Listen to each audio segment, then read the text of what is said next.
Hello everyone, I am Dr. Sachin Kumar Goyal, Associate Professor, Faculty of Juridical Sciences, Rama University, Kanpur. Dear student, today I will take your lecture. My topic is offer and acceptance. First of all, I will discuss what is proposal or offer. Proposal or offer has been defined in section 2A of the Indian Contract Act. The term proposal has been defined in section 2A of the Indian Contract Act 1872 as follows: when one person signifies to another his willingness to do or to abstain from doing anything with a view to obtaining the assent of that other to such act or abstinence, he is said to make a proposal. This is the definition given by Indian Contract Act. The term proposal used in the Indian Contract Act is synonymous with the term offer used in English law. The willingness to do or to abstain from doing something, that is, the proposal or the offer may be made with a view to obtaining the assent of the other party thereto. For example, A's willingness to sell his radio set to B for rupees 500 if B accepts to purchase the same amounts to proposal by A for the sale of the radio set. But if a statement is made without any intention to obtain the assent of the other party thereto, that cannot be termed as proposal. Now the question comes to intention to create legal relationship. Student, अगर हमें किसी के साथ कोई proposal करना है तो हमें हमारी इंटेंशन होनी चाहिए प्रपोजल करने के लिए. There must be an intention to create legal relationship. In order that an offer after acceptance can result in a valid contract, it is necessary that the offer should be made with an intention to create legal relationship. Promise in the case of social engagement is generally without an intention to create legal relationship. Such an agreement therefore cannot be considered to be a contract. Thus an agreement to go for a walk, to go to a movie, to play some game or entertain another person with a dinner cannot be enforced in a court of law. एक example है, case law है बेल्फर versus बेल्फर का. उसमें बेल्फर साहब जो है वो अपनी पत्नी के साथ इंग्लैंड गए घूमने.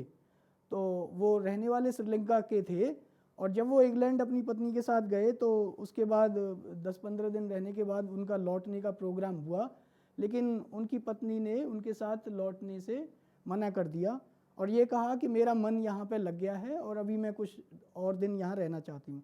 तो बेल्फर साहब ने कहा कि ठीक है कि आप यहाँ रहिए, हम आपको इसके उसमें 30 पाउंड पर मंथ हम आपको भेज दिया करेंगे.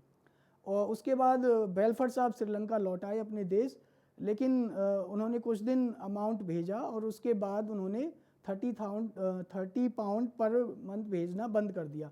उनकी वाइफ ने उनके खिलाफ केस फाइल किया. तो कोर्ट ने कहा कि हस्बैंड और वाइफ के रिलेशन में ये जो है कॉन्ट्रैक्ट जो है इसको एग्रीमेंट यहाँ पे जनरली देखने को नहीं होता है और यहाँ पे जो है एग्रीमेंट नहीं है. ये तो there is no intention to create legal relationship. Another thing is offer must be communicated. Offer must be communicated from A to B. Section 2A of the Indian Contract Act 1872 explains that a person is said to make a proposal when he signifies to another person his willingness to do or to abstain from doing something. The emphasis here is upon the requirement that the willingness to make a proposal should be signified. The term signify means to make known to other person. It thus requires that the offer must be communicated to the other person. जब proposal ए से proposal B की तरफ जाता है तो वो B की knowledge में आना चाहिए. It requires that the offer must be communicated to the other person, that is the offeree. अब क्वेश्चन आता है कि when communication offer complete, communication of offer when complete. Section 4 of the Indian Contract Act 1872 says that the communication of a proposal is complete when it comes to the knowledge of the person to whom it is made. जब proposal ए से B को किया जाता है, तो जब proposal B की knowledge में आ जाता है तो हम यहाँ कहते हैं कि कम्युनिकेशन इज़ कंप्लीट। इस पे एक बहुत ही लीडिंग केस है लालमन शुक्ला वर्सेस गौरी दत्त। यहाँ पे लालमन शुक्ला वर्सेस गौरी दत्त के केस में एक सेठ जी थे, लैंडलॉर्ड थे, उनका भतीजा खो गया। और जब उनका भतीजा खो गया तो उन्होंने अपने सर्वेंट को उसकी सर्च के लिए भेजा, अपने भतीजे की तलाश के लिए उन्होंने अपने सर्वेंट को भेज दिया। जब वो सर्वेंट चला गया उसके बाद उन्होंने घोषणा की कि जो भी मेरे भतीजे को खोज के लाएगा उसे हम 501 रुपये इनाम देंगे। लेकिन ये घोषणा उन्होंने सर्वेंट के जाने के बाद की। सर्वेंट को नहीं पता था कि अगर हम उनके सेठ जी के भतीजे को खोज के लेके आएंगे तो 501 रुपये का अवार्ड मिलेगा।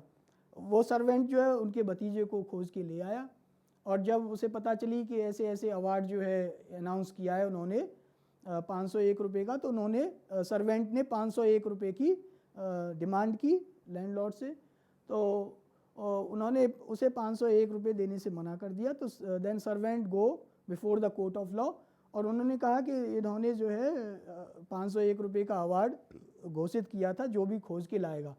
तो कोर्ट ने ये कहा कि जो अवार्ड घोषित किया गया था वो सर्वेंट के जाने के बाद घोषित किया गया था।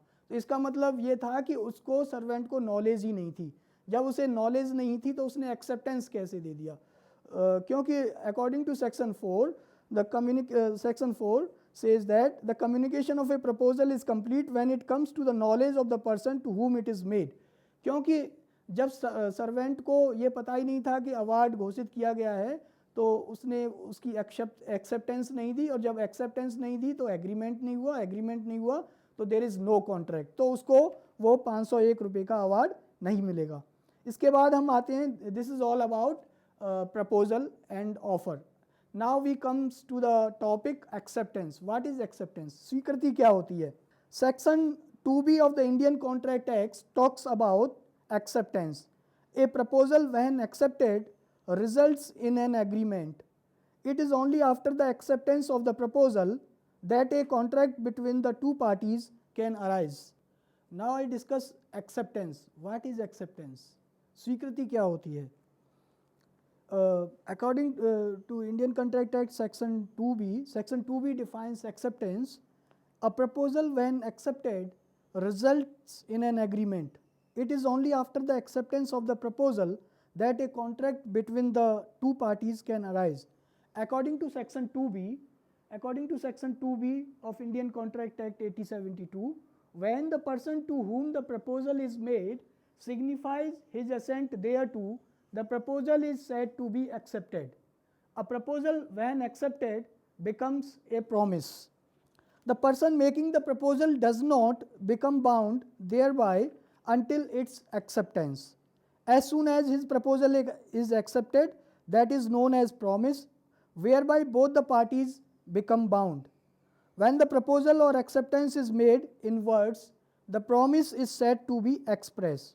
When the proposal or acceptance is made otherwise than in words, the promise is said to be implied. The offeree is not bound to accept the offer. He is free to reject it or make it to lapse by non-acceptance. Now, what is the effect of acceptance? A contract is created only after an offer is accepted. Before the acceptance is made, neither party is bound thereby. The effect of acceptance of an offer has been explained by Anson that it is like a lighted match. ये इस तरीके से है, एंसन साहब ने कहा कि acceptance of offer इस तरीके से है जैसे कि बारूद के ढेर को माचिस की तीली के, अगर बारूद के ढेर पर माचिस की तीली से डाल दी जाए, जली हुई माचिस की तीली डाल दी जाए तो विस्फोट हो जाता है। यानी कि एक बार अगर एक्सेप्टेंस हो गया तो एग्रीमेंट कंप्लीट हो जाता है, एग्रीमेंट हो गया तो कॉन्ट्रैक्ट कंप्लीट हो जाता है। तो एक्सेप्टेंस के बाद प्रपोजल को रिवोक नहीं किया जा सकता। Now we come to the essentials of valid acceptance. Valid acceptance के क्या क्या आवश्यक इंग्रेडिएंट्स हैं? Number 1, acceptance should be communicated by the offeree to the offerer. Acceptance offeree के द्वारा ऑफरर तक कम्युनिकेट होना चाहिए। इसमें एक केस है फेल्ट हाउस वर्सेस बिंडले का। इस केस में क्या हुआ था, फेल्ट हाउस वर्सेस बिंडले के केस में, इसमें चाचा और भतीजे थे और भतीजे का फार्म हाउस था, वो घोड़े पालता था और उसका एक नौकर था बिंडले जिसका नाम था। तो चाचा ने भतीजे को ऑफ़र भेजा कि आपके पास जो एक सफ़ेद घोड़ा है वो मैं लूँगा 30 पाउंड में और आप वो किसी को मत भेजना, और अगर आपने स्वीकृति नहीं भी भेजी तो तब भी मैं ये समझूंगा कि वो घोड़ा मेरा है। चाचा ने क्या किया कि चाचा ने अपना जो एक ऑक्सीनियर था, सर्वेंट था बिंडले, उसको बता दिया कि भाई हमारे चाचा जी को ये सफ़ेद वाला घोड़ा पसंद है और आप इसको किसी और को मत सेल करना। गलती से उसने ऑक्सीनियर ने, बिंडले ने, जो सर्वेंट था, वो घोड़ा जो है किसी और को सेल कर दिया। इस बात पे चाचा ने भतीजे को तो कुछ नहीं कहा, लेकिन उसने उनका जो सर्वेंट था उसके खिलाफ सूट फाइल कर दिया कन्वर्जन का, और कि इसने मेरे भतीजे के कहने के बावजूद भी घोड़ा सेल कर दिया है, तो इस पे इसको जो है इस पे फाइन होना चाहिए। तो कोर्ट ने ये कहा कि भतीजे ने जो कम्युनिकेशन किया था वो सर्वेंट के साथ किया था, जबकि कम्युनिकेशन भतीजे को चाचा के साथ होना चाहिए था, क्योंकि प्रपोजल चाचा से आया था। तो जब प्रपोजल चाचा से आया था तो उसकी जो एक्सेप्टेंस है भतीजे को, वो चाचा को ही देनी चाहिए थी, तभी वो प्रॉपर एक्सेप्टेंस मानी जाएगी। इसमें एक और बहुत ही अच्छा लीडिंग केस है पॉवेल वर्सेस ली। पॉवेल वर्सेस ली, इसमें क्या फैक्ट्स ऑफ द केस थे, इसमें पॉवेल साहब एक विद्यालय में गए अपना इंटरव्यू देने, अपनी टीचर बनने के लिए। तो इंटरव्यू कमेटी के सामने उन्होंने इंटरव्यू दिया, अच्छे से उनको सेलेक्ट कर लिया गया, लेकिन उनका जो सिलेक्शन जो कर लिया गया, इस बात का इंटीमेशन उनको नहीं दिया गया, कोई भी कम्युनिकेशन उनको नहीं किया गया। पॉवेल साहब ने क्या किया कि अपने प्राइवेट कॉन्फिडेंशियल तौर पे प्राइवेटली एक वहाँ पे जो मेंबर था उस बोर्ड का, उससे पता किया कि मेरा सिलेक्शन हुआ है या नहीं हुआ है। तो उन्होंने उसको प्राइवेटली बता दिया कि हाँ आपको सेलेक्ट कर लिया गया है। लेकिन बाद में हुआ क्या कि उनको सेलेक्ट न करके किसी दूसरे को सेलेक्ट कर लिया गया था और उनकी कैंडिडेटशिप को रिजेक्ट कर दिया गया था। तो इसके खिलाफ फिर पॉवेल साहब कोर्ट में गए। तो कोर्ट ने यहाँ पे यही देखा कि क्या पॉवेल को प्रॉपर एक्सेप्टेंस दी गई थी बोर्ड के द्वारा, ऑथोराइज्ड मेंबर के द्वारा। तो उत्तर मिला नहीं, उन्होंने अपना प्राइवेटली पता किया था। जब उनको प्रॉपर कोई कम्युनिकेशन एक्सेप्टेंस नहीं किया गया था तो यहाँ पे एग्रीमेंट नहीं हुआ, और जब एग्रीमेंट नहीं हुआ तो he can not file for enforcement, file A suit for the enforcement of the agreement. इसके बाद दूसरा जो एसेंशियल है वो है acceptance should B absolute and unqualified.